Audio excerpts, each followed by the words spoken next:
저는 얼마 전까지 남자친구와 결혼을 준비하고 있던 31살의 여자입니다. 연애를 3년 조금 넘게 해오고 있었는데 드디어 내년에는 우리 사랑의 결실을 맺게 될 거라 생각해서 정말 기분이 좋았어요. 하지만 본격적인 결혼 준비를 하다 보니 시댁에서는 생각지도 못한 짐을 저한테 떠넘기려고 하시는 것 같아서 마냥 웃고 있을 수가 없네요. 4살 연상의 남자친구는 위로 누나가 둘 있습니다. 첫째 누나는 저랑 딱 10살 차이 나는 41살이고 둘째 누나는 38살인데 오늘 이야기할 집안의 문제는 바로 첫째 누나라는 사람이었어요. 남자친구네 둘째 누나는 진작에 시집잘 가서 지금은 초등학교 2학년 그리고 유치원 다니고 있는 두 아이들을 키우고 있습니다. 저희도 내년에 결혼할 생각인데 문제는 남자친구의 첫째 누나였어요. 예전부터 남자친구가 자기 첫째 누나가 조금 아프다는 이야기를 몇 번 했었고 그때 당시만 해도 별로 대수롭지 않게 생각했어요. 결혼 이야기 나오기 전까지는 실제로 다른 가족들과 얼굴 보고 인사할 기회도 없었으니까요. 그런데 이번에 양가 부모님과 인사를 하고 상견례까지 다 마친 뒤에 남자친구의 부모님 댁에 저녁 먹으러 놀러 간 적이 있었는데 그때 처음으로 첫째 누나라는 사람을 실제로 보게 되었습니다. 아무 말 없이 소파에 앉아서 TV를 보고 있었는데 겉으로 볼 때는 평범해 보이더라고요. 하지만 옆에서 어머님이 말을 걸어도 아무런 대답도 없었고 다른 가족들의 대화에도 반응 없이 가만히 TV만 보고 있더라고요. 그날 집에 방문하기 전에 미리 남자친구에게 이야기는 들었기 때문에 어느 정도 마음의 준비는 하고 간 거지만 실제로 보니 조금 충격이긴 했어요. 저도 자세한 뒷이야기는 모르지만 남자친구 말에 따르면 옛날엔 첫째 누나가 정말 착하고 공부도 잘했다 하더라고요. 그런데 중학교 다니던 시절에 말할 수 없는 어떤 끔찍한 일을 당하게 되면서 그날 이후로 점점 마음의 문을 닫고 다른 사람들과 대화를 거부하기 시작하더니 결국에는 이렇게 되어버렸다네요. 그래도 컨디션이 좋은 날에는 그날 봤던 것처럼 가만히 앉아서 TV를 보던가 별다른 문제 행동을 하지는 않는답니다. 대화를 시키지 않으면 일반인과 큰 차이가 느껴지지 않고 멀쩡해 보이지만 말을 걸어보면 아예 반응이 없거나 완전 대화 맥락과 상관없는 딴소리를 한다고 하더라고요. 덕분에 정상적인 사회생활이 불가능하고 성인이 된 이후로는 쭉 시부모의 보살핌을 받으며 아직까지도 같이 살고 있었어요. 그날 처음 첫째 누나의 모습을 본 뒤로 갑자기 관심이 생겨서 남자친구에게 이것저것 물어보게 되었는데 집안에 아픈 사람이 있으면 얼마나 힘든지 처음으로 알게 되었습니다. 그나마 컨디션도 좋고 기분 좋은 날에는 괜찮은데 어느 날 갑자기 예상치 못한 상황에서 화를 내고 손에 잡히는 대로 물건을 집어던지면서 소리를 지르고 난동을 부린다 하더라고요. 시부모님 두 분 모두 키가 좀 작고 마른 체형이라서 키가 172cm에 달하는 딸을 제압하기란 여간 힘든 일이 아니랍니다. 옛날에 아파트에 살 때는 주변 다른 이웃 사람들에게 피해를 준 적도 많아서 지금은 한적한 시골 동네에 전원주택을 짓고 외부와의 접촉도 최대한 하지 않으면서 조용히 살고 있는 중이었어요. 제 남자친구가 아픈 첫째 누나를 끔찍하게 생각하며 아꼈고 그래서 가족들 중에 부모님보다도 저희 남자친구 말을 가장 잘 듣는다 하더라고요. 화를 내고 물건을 집어던질 때도 제 남자친구가 가서 누나 그러지 말라고 다독거리고 손을 잡아주거나 하면 금방 진정이 되어 괜찮아지곤 했었대요.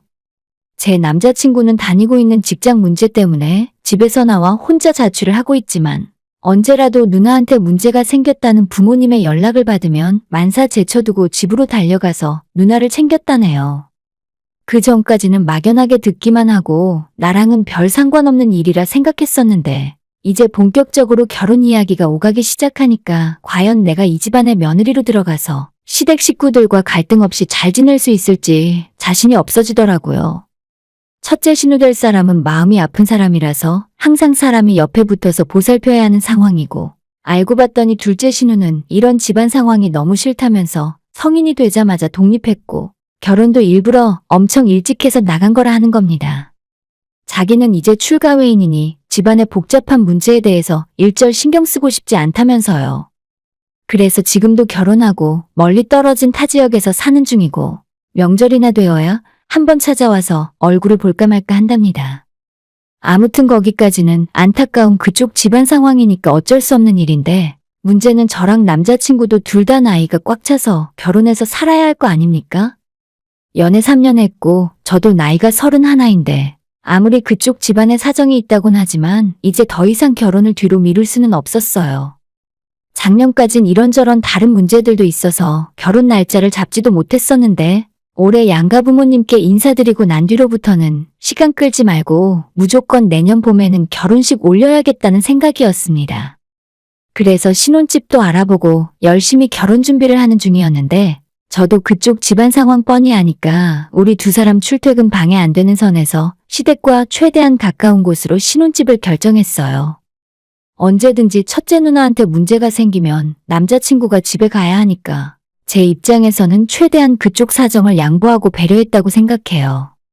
처음부터 하나하나 남자친구와 예비 시부모와 함께 상의를 하고 결정했고 저는 제가 직접 그 집안 문제를 해결해 줄 생각은 없었지만 이만하면 많이 노력한 거죠. 신혼집도 미리 계약해놨고 혼수나 다른 준비도 착실하게 하고 있었는데 전혀 예상하지 않았던 문제가 얼마 전부터 시작되었습니다. 첫째 신우가 평소에 말을 하지 않고 아무런 표현을 하지 않으니까 어떤 생각을 하고 있는지 전혀 알 수 없었어요. 하지만 어떻게 알게 되었는지 남동생이 결혼하게 된다는 사실을 이해하게 되었고 그 뒤로 집에서 울고불고 난동을 부린다 하더라고요. 무작정 결혼하지 말라며 떼를 쓴다는데 5살 아이보다도 훨씬 심하고 말이 완전 통하지 않는답니다. 어차피 결혼하기로 마음먹은 이상 언제 오더라도 한 번은 이런 일을 겪을 것 같았는데 생각보다 빨라도 너무 빨리 문제가 생기고 말았죠. 그나마 저나 남자친구는 첫째 신우를 직접 상대할 필요가 없었지만 같이 살고 있는 부모님 입장으로는 진짜 미치고 팔짝 뛸 지경이었다 하더라고요. 결국 어느 날 예비 시어머니가 저를 따로 부르시더니 한참을 뜸을 들이다가 겨우 입을 열었어요. 내가 진짜 천벌을 받고 죽을 죄를 짓는 것 같은데 너희들 결혼하고 나면 따로 집 구해서 살지 말고 다 같이 우리 집에서 사는 게 어떻겠니?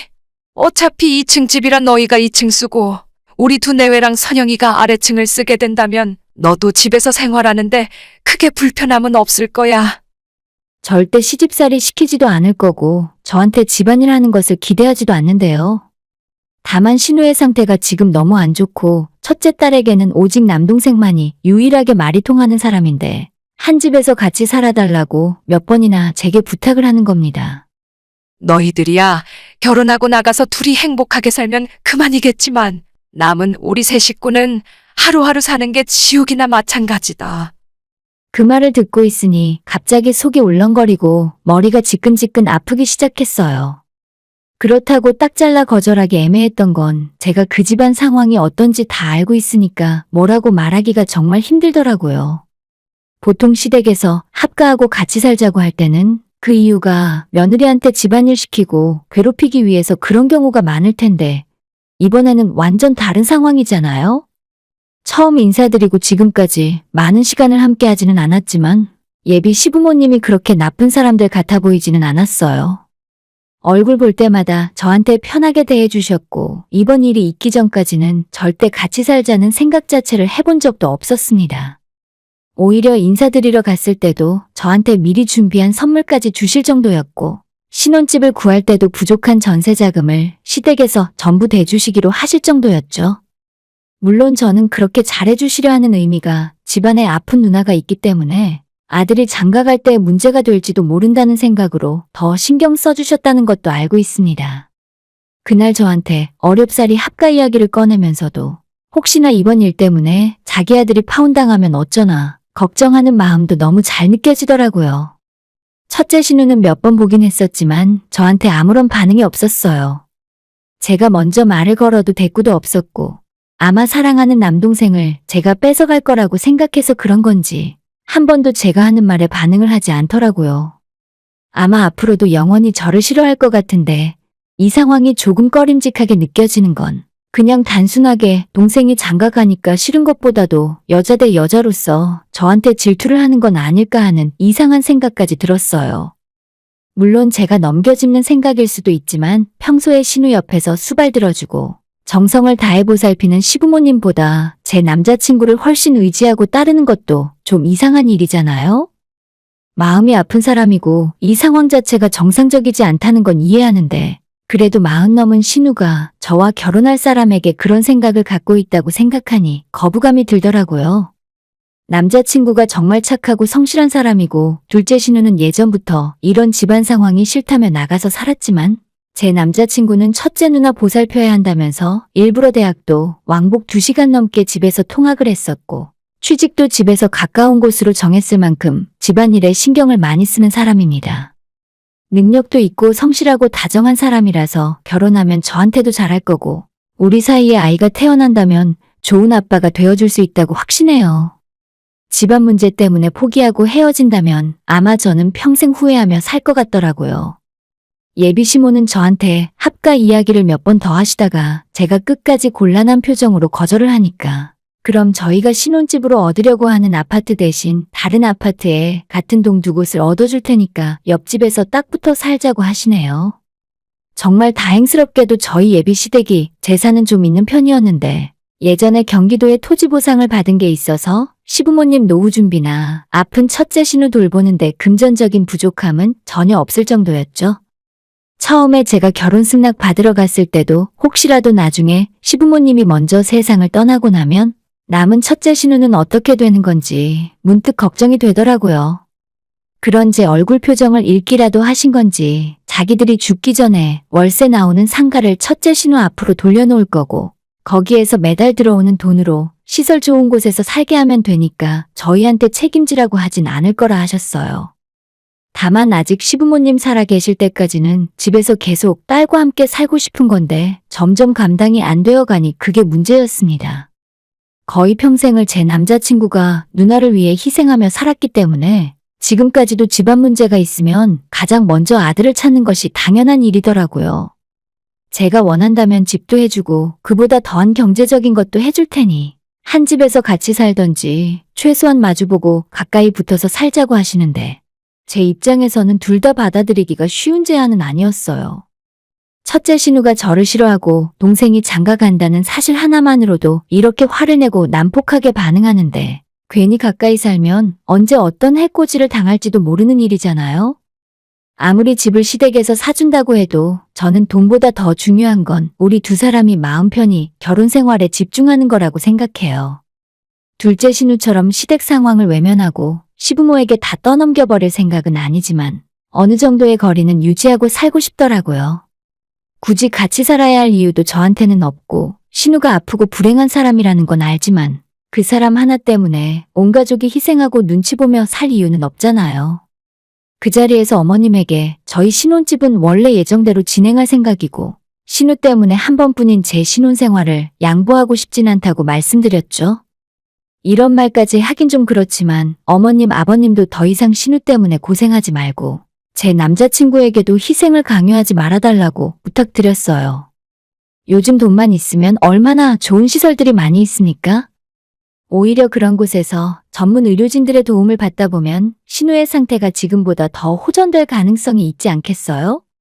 주변 사람들의 도움 없이는 자기 딸을 보살필 능력이 안 되면서 무작정 한 집에 같이 산다는 것이 정답은 아니라고 생각해요.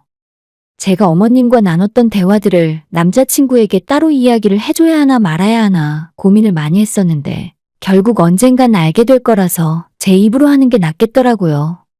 제 말을 처음부터 끝까지 모두 들은 남자친구는 이번 일만큼은 부모님이 잘못 생각하신 것 같다면서 앞으로는 우리가 결혼하고 아이 낳고 우리의 가정을 꾸리며 살게 될 텐데 지금까지처럼 누나한테 신경 쓸 수는 없는 일이라네요. 다시는 이런 말 나오지 않게 중간에서 이야기를 잘하겠다고 하더니 정말 그 이후로 합가 이야기는 쏙 들어가 버렸어요. 지금은 남자친구의 설득으로 첫째 신우를 보다 전문적인 시설로 보내는 것에 대해서 적극적으로 알아보고 있는 것 같더라고요.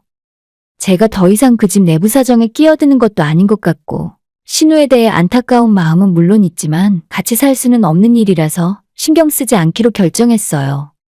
저는 제 결혼식 준비만 열심히 하고 있고 어떻게든 좋은 방향으로 결정을 내려서 앞으로 저희 결혼 생활에 신우 문제 때문에 흔들리는 일이 없기를 바랍니다.